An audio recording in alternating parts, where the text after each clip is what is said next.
Đối với anh, hạnh phúc đơn giản lắm, chỉ cần được thấy trên môi em luôn mỉm cười, chỉ cần được biết em hạnh phúc với cuộc sống hiện tại, thì bên em là ai anh cũng không buồn đâu.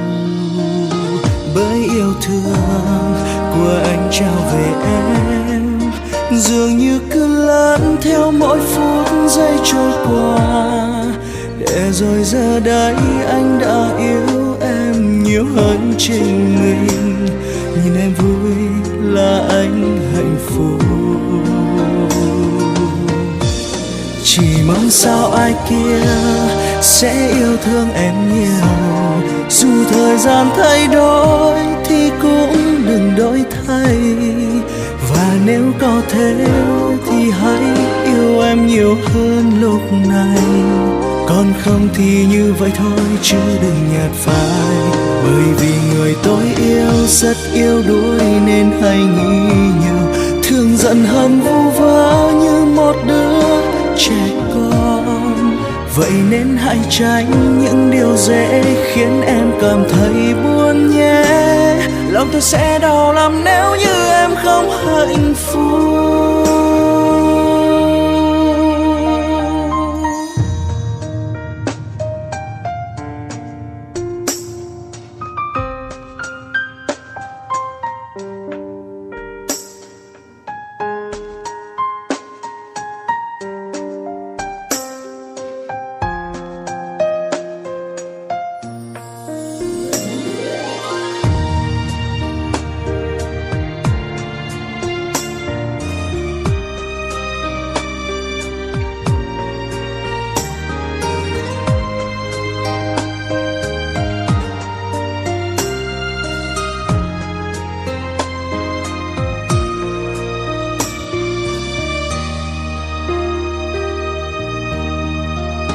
Bởi yêu thương của anh trao về em dường như cứ lớn theo mỗi phút giây trôi qua, để rồi giờ đây anh đã yêu em nhiều hơn chính mình.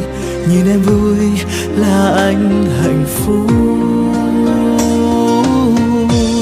chỉ mong sao ai kia sẽ yêu thương em nhiều.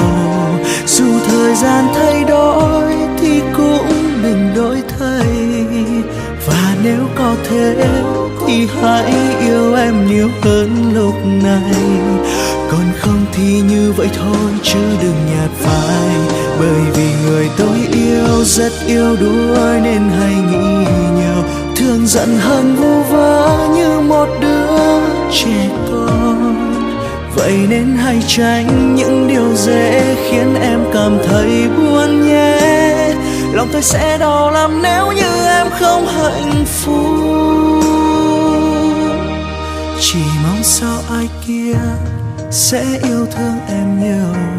Dù thời gian thay đổi thì cũng đừng đổi thay, và nếu có thể thì hãy yêu em nhiều hơn lúc này. Còn không thì như vậy thôi chứ đừng nhạt phai, bởi vì người tôi yêu rất yếu đuối nên